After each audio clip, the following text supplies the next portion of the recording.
সাম্প্রতিক সময়ে নানা ইস্যুতে বাংলাদেশ ও ভারতের মধ্যেকার কূটনৈতিক উত্তেজনা যেন দিন দিন ঘনীভূত হচ্ছে। পারস্পরিক উদ্বেগের মধ্যেই দুই দেশের রাষ্ট্রদূতকে একে অপরকে তলব করেই চলছে। এই প্রেক্ষাপটে এবার বাংলাদেশ হাইকমিশনারকে তলব করল ভারত সরকার। নয়াদিল্লিতে নিযুক্ত বাংলাদেশের হাইকমিশনার এমরিয়াজ হামিদুল্লাহকে মঙ্গলবার সন্ধ্যায় ভারতের পররাষ্ট্র মন্ত্রণালয়ে তলব করা হয়েছে। দিল্লির একটি কূটনৈতিক সূত্র এই তথ্য নিশ্চিত করেছে। তলবকালে ঢাকায় ভারতীয় হাইকমিশন সহ বিভিন্ন স্থাপনার নিরাপত্তা এবং বাংলাদেশের সংখ্যালঘু হিন্দুদের নিরাপত্তা নিশ্চিত করার বিষয়ে ভারতের উদ্বেগ জানানো হয়।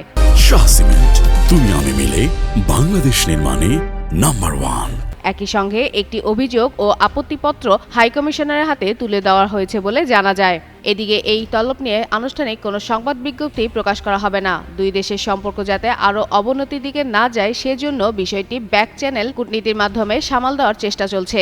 এদিকে ওই একই দিনে সকালে ঢাকায় নিযুক্ত ভারতের হাইকমিশনার প্রণয় ভার্মাকে বাংলাদেশ পররাষ্ট্র মন্ত্রণালয়ে তলব করা হয়। পররাষ্ট্র সচিব আসাদ আলম সিয়ামের সঙ্গে বৈঠকে ভারতের বিভিন্ন শহরে বাংলাদেশ মিশন ঘিরে উদ্ভূত পরিস্থিতি নিয়ে উদ্বেগ জানায় বাংলাদেশ। পাশাপাশি মিশনগুলোর নিরাপত্তা জোরদারের আহ্বান জানানো হয়। এর আগে গত 17 ডিসেম্বর এমরিয়াজ হামিদুল্লাহকে তলব করে ভারতের পররাষ্ট্র মন্ত্রণালয়ের যুগ্ম সচিব বি শ্যাম তার সঙ্গে কথা বলেন।